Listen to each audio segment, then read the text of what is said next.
In the spring, the fish, like I said, when the water's cold, they're very sluggish. So if the water is 0 to 2, maybe 1.5 degrees, I find those fish are going to be in pools. They're going to come into those first few pools on the river and they're going to stage up and they're going to be really dense, like really dense in those pools. Sometimes if you have a clear low day, but there was some rain before, it's nothing to see dozens and dozens of rainbows or steelhead packed in there together. It doesn't mean you're going to catch them by any means.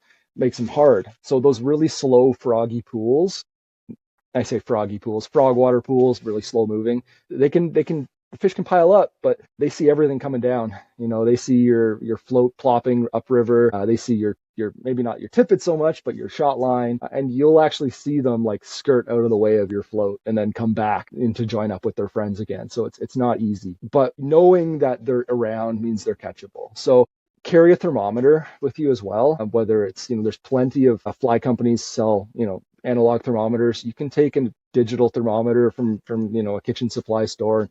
Just start to document water temps and what you see happening. And fly anglers are doing this inherently from trout fishing just because we're so concerned about upper water temperature limits for survival of fish post release. But when I'm seeing like a 0.5 degree temperature change on a river, I get all excited. It's similar to, if you're a pike fishing and the main lake's 40 degrees and you find a back bay that's 55, you're like, oh, they're going to be in here, like no doubt.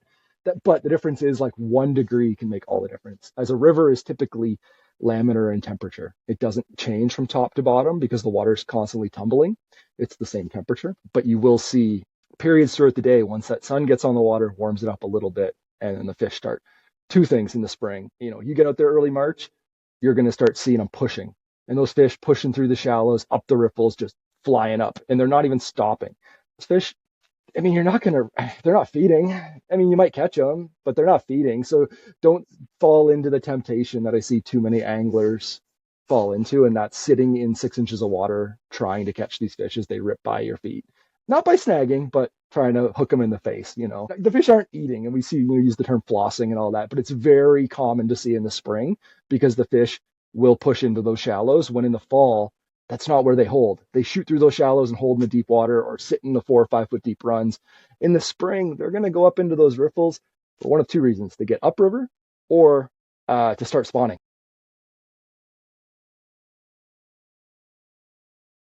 When it comes to steelhead fishing throughout the year, when do you start steelhead fishing at the start of the year, generally? Sometimes I don't stop. The last couple of years, it just continued. We didn't have ice on the rivers. We were able to fish all winter. Typically, though, it depends on, like you said, it depends on the river. Some of the river systems, like the eastern tributaries, let's use them as an example, on Lake Ontario, those rivers are really dependent on water levels. And the fish don't seem to overwinter the same way that, especially in the lower reaches where you're open all year, as they do on some of the northern rivers that have, an open all year season that might be, 100 kilometers long and lots of deep pools and stuff. So those, if you're going to fish out east and you're from Toronto, those rivers are going to really peak 2 to 3 days after that first real big rain that we get. The river blows out, the ice is gone, the river's dropping and clearing, and there might be 6 to 8 inches of visibility, and the fish show up. So that could be, late February, that could be early March, that could be late March. And like I said, some years it just doesn't stop. But that's, you want to keep your eyes for sure on the weather. It's, average angler, we're looking at weather all the time, right? And whether it's wind or whatnot. But with rivers, especially for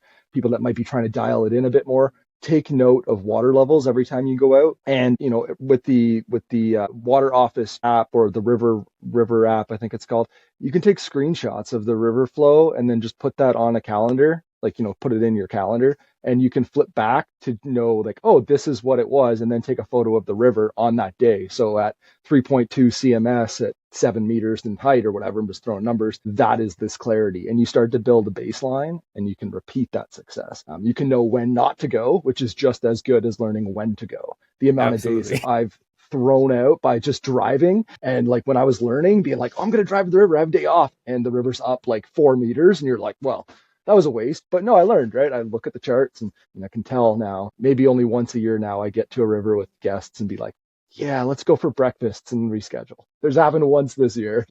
That's And the a good charts were tip, though. offline. Yeah. That's a good Yeah. tip though, because when you look at the flow charts, if you're not someone experienced at looking at those, you may not be able to understand exactly what that means. You're like, oh, this looks good. And you get to the river, you're like, it's blown.